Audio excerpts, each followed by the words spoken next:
just the same since the morning that we came to this poor provincial town. Good morning, Belle. Interestingly, you know, one of the first lines in the script was, you know, that we are set in France in 1740, I think it was, 1740s, and you know, that we're not in fairy tale land. We are in somewhere very specific, and that was our starting point. You know, I think there is a homage paid to, and there's a DNA running through it, but it was building on my memory. I didn't actually specifically go back and look at the animation until we were well into pre-production, and it was kind of my sense and my memory in the songs and everything. So to begin with, it starts for us with the fairy tale, setting in reality.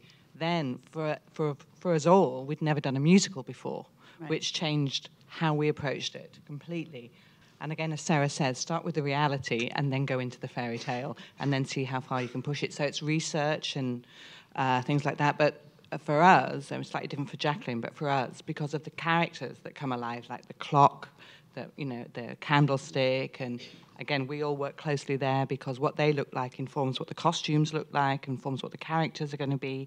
So actually, I think we started with the castle and with the characters and then moved on from there in a more sort of normal way. Yeah. For costume, perhaps it's slightly different than for the sets, because the characters are so well loved that I really wanted to honour the design of the costumes in the cartoon, but amplify them and bring a historical feeling to them, but keeping the key elements that people love so much in the animation. So the animation was very important to me. It was about bringing a combination of history and the animation, because the animation, actually, when you look at it, the costumes aren't very detailed. Mm-hmm.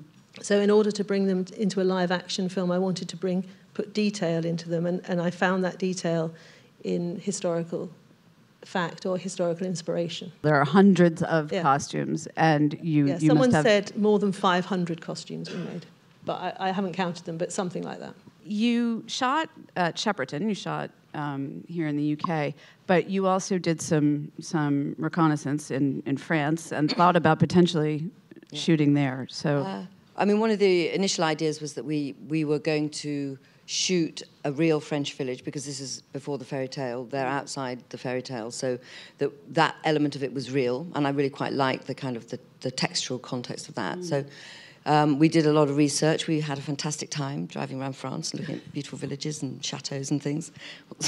What's not to like? As one does. As one does. And we found some really kind of key places in the, I think it's the Luberon region.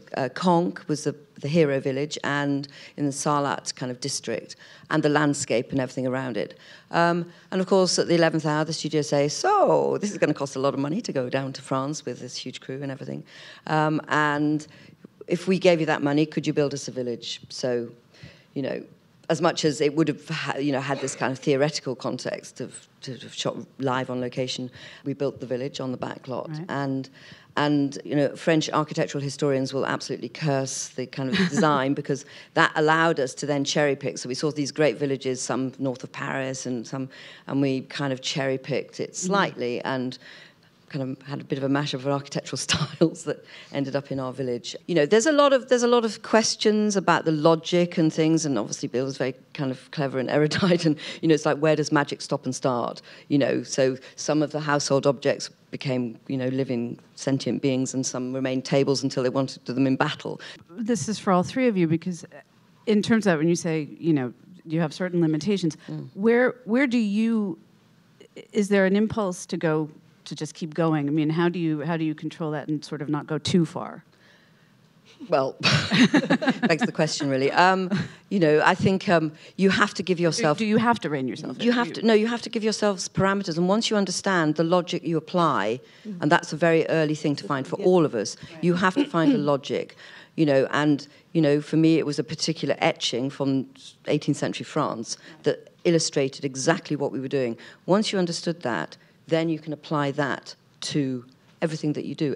Your whole approach comes out of a kind of key kind of statement, I suppose. For most of the films we do together, we have a kind of theme to the design overall. And that every time you're making a design decision, you go back to that theme and you say, well, does this exemplify it or not? And in that way, you kind of hone your choices down to something that's more consistent. Right. And I think for me in this, it was kind of Provençal France, 18th century. Right. So all the time I was trying to take elements from that aesthetic and put it into the costumes and hopefully serve the bigger picture. I think we had a really nice time making this film, and I think it was, we were so lucky. We had a great team. It was so collaborative, like working with choreography and things we hadn't done before. I think we'd jump at doing another one, actually, because it was really hard work, but really enjoyable. They handed us their baby and really allowed us to run with it.